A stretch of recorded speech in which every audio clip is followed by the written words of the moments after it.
Hi everyone, this is Andrew Prima, the Ukrainian American, reporting from Kiev.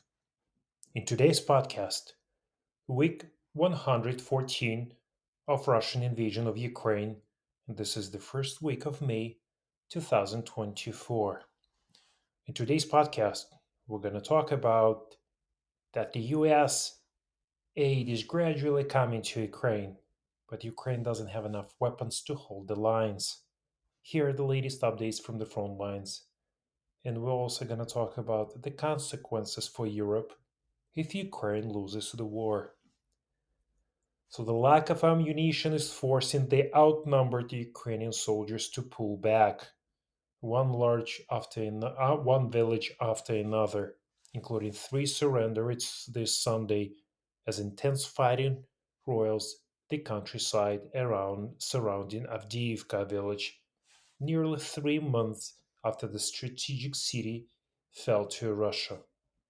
The much awaited aid package passed by the US a few weeks ago, in the amount of $61 billion, is expected to help Ukraine close the firepower gap, but until replenishments arrive, which could take a few weeks, Russia will continue to exploit Ukraine's weakness.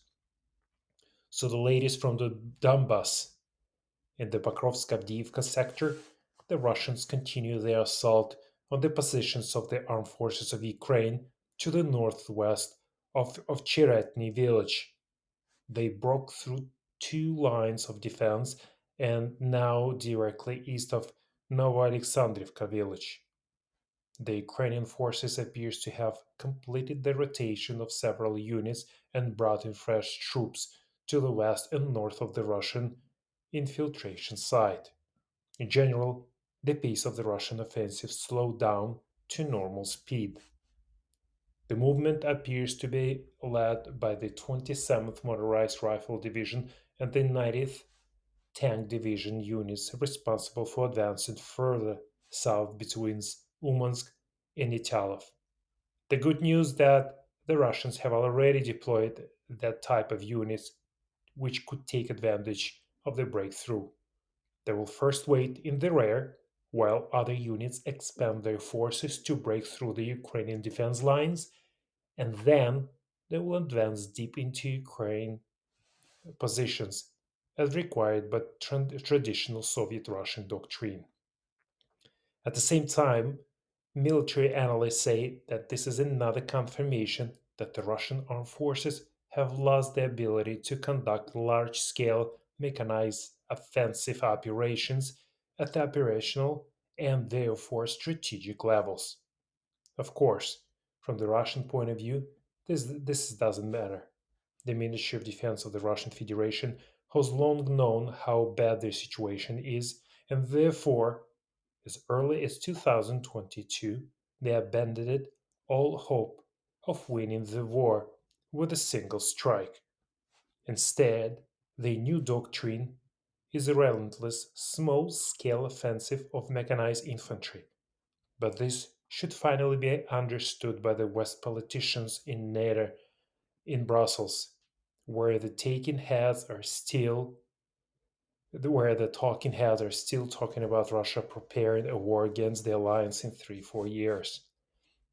Allies of Ukraine should rush to transfer as much of their heavy equipment and ammunition to Ukraine as possible, because if they don't do it, they have to send their kids to fight the Russians sooner or later.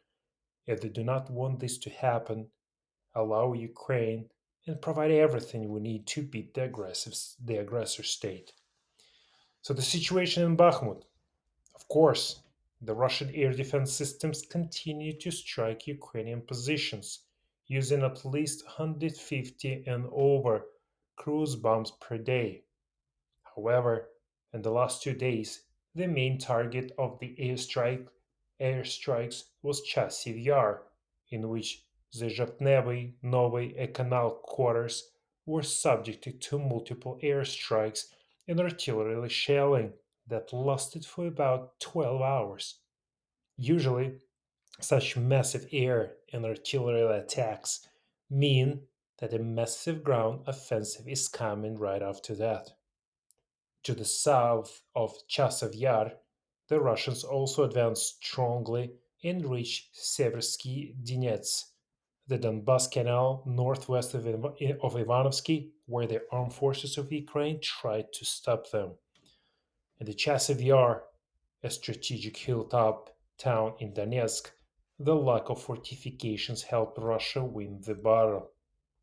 In mid March, Ukraine's 67th Brigade was rotated into holding positions roughly 3 kilometers from the town.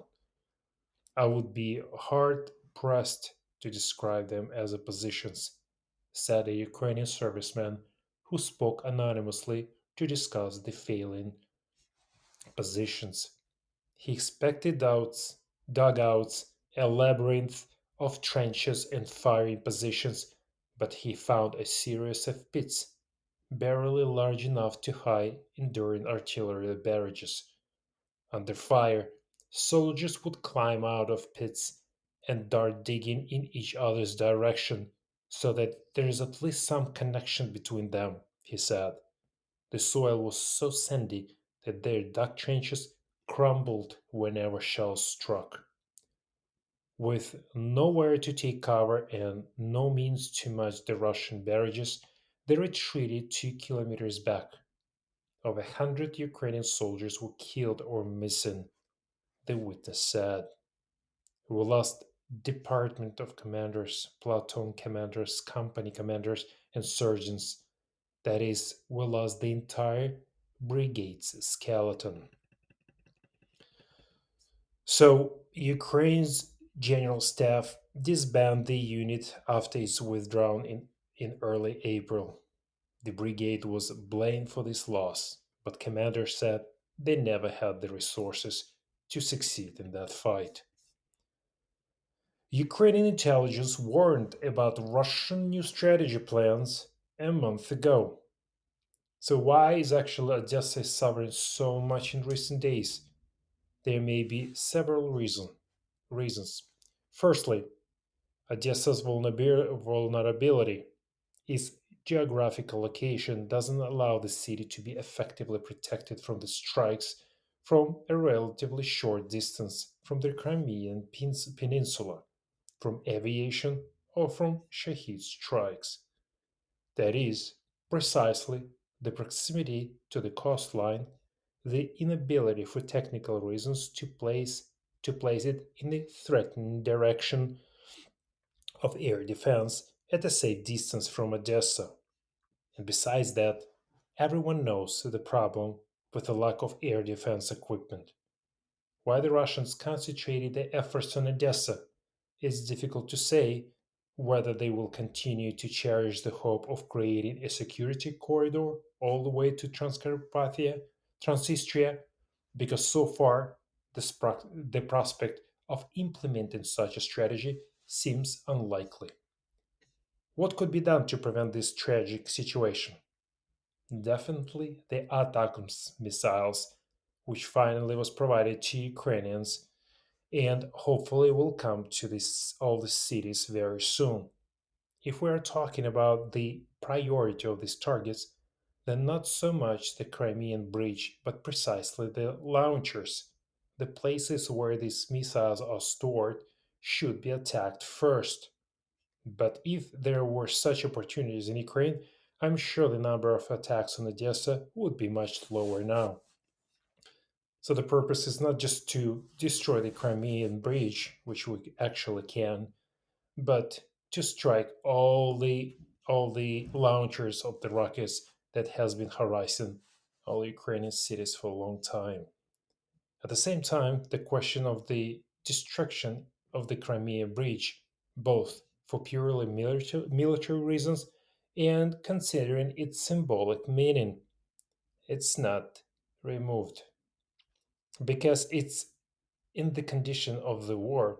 Psychological blows are sometimes even more important than kinetic blows. If we would talk about the methods of countermeasures, then first, this is undermining Russia's ability to produce these missiles in the future. A few days ago, according to the estimates from the intelligence of the Ministry of Defense of Ukraine, the monthly production of these missiles in Russia, primarily ballistic ones, was estimated to be somewhere around 10 units. On the other hand, it seems not much, but on the other hand, taking into account the accumulations that exist, if they are able to release such many missiles every month built up, then no air defense system will be enough to shoot them down. Is the Crimean Bridge already losing its military significance? It is also about the construction of a railway from Rostov to Crimea, and in general, about how many the Russians currently use in this bridge. So recently there was information that actually Russian forces stopped using the Crimea bridge for military purposes, and all the military freights are not going through the bridge.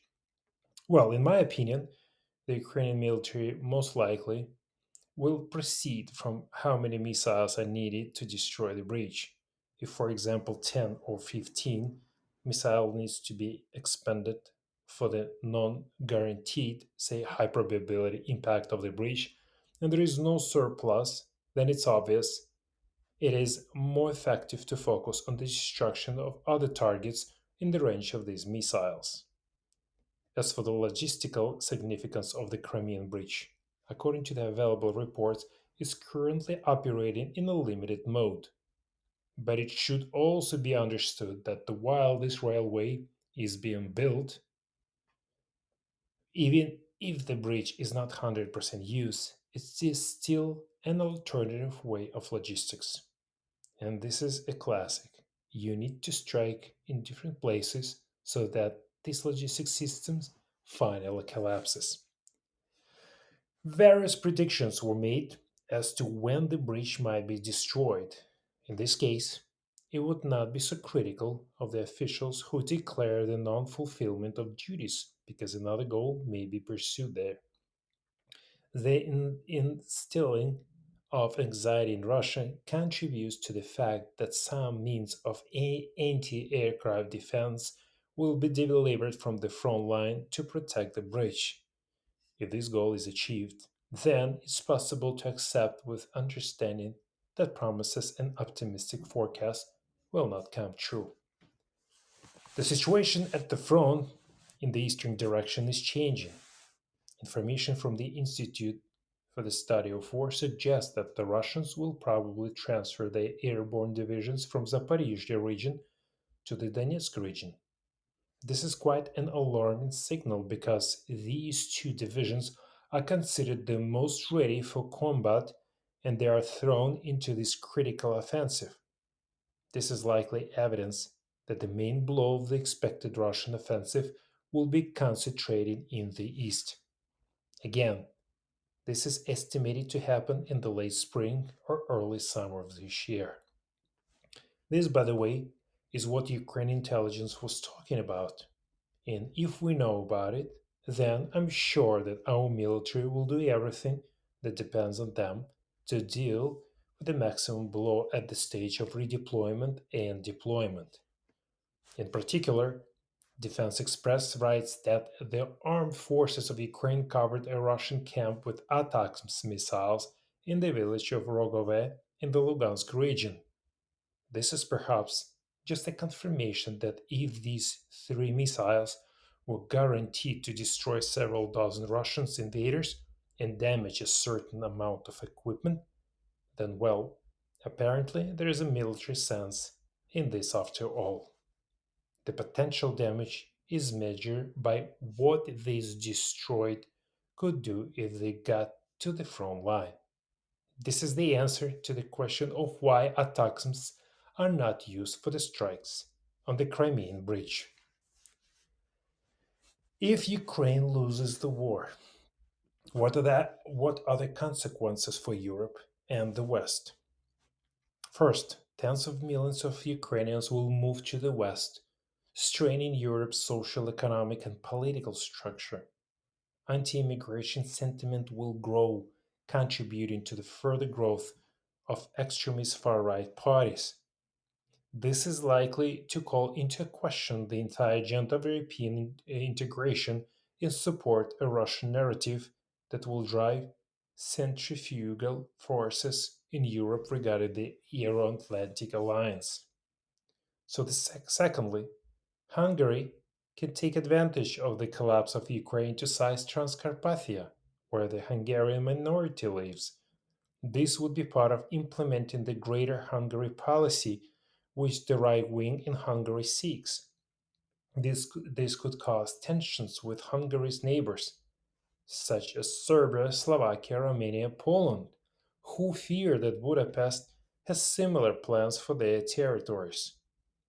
Other countries in this region might begin to identify with their own grand territorial plans, and this will lead to instability and insecurity throughout the continent. So, the third consequence, the Russian tanks will move further west, perhaps even testing NATO unity to defend against encroachments of the Baltic states and the like. Remember, this will be a bold, confident Russia, a mad bear that has smelled blood and is eager to assert its superiority. It will also be supported by the Ukrainian military industry. The Russian military machine will be a real threat to Europe. NATO will have a response with a significant increase in defense spending, not just to the current 2% of GDP, but to at least 3%, or perhaps even more, around 4%, in line with the Cold War situation. This would mean hundreds of millions of dollars, pounds, and euro more annually in defense spending, a huge burden on European economies. Fourth, confidence in the Euro Atlantic alliance will be undermined. The West encouraged Ukraine to aspire to Western values and standards and promised it would be with them for a long time after the invasion. But when the situation escalated, the West would fail in Ukraine. What is the message of potential friends and allies of the West and its enemies? China's message is that the West resolved to support Taiwan if Beijing decides to invade is weak. This would encourage other states that understand only the right of force to seize other territories. And the fifth, all of the above indicate that the trust in the West, especially in Europe, will be greatly undermined. Europe will be gripped by danger, political instability, and a worsening economic outlook. This will certainly hurt the euro. All of these above should indicate that the West needs to appreciate better what the defeat of Ukraine means and therefore do everything possible to ensure Ukrainian victory. This means financing and arming Ukraine for victory, and the only guarantee of this is the final transfer of immobilized Russian assets to Ukraine so that it can finance its own defense. This would prove to trump the defense capability of Ukraine. The irony is that the price of Russia's victory in Ukraine is many times higher than the annual cost of financing Ukraine in this war, which is about $100 billion a year. It's simple. The West must finance Ukraine to win the war or take on the burden of much greater long term costs. Ukraine will win. Ukraine will win with European allies and American allies because we're fighting for our land. Glory to Ukrainian soldiers. Thank you for listening. If you like my podcast, please share it with your friends.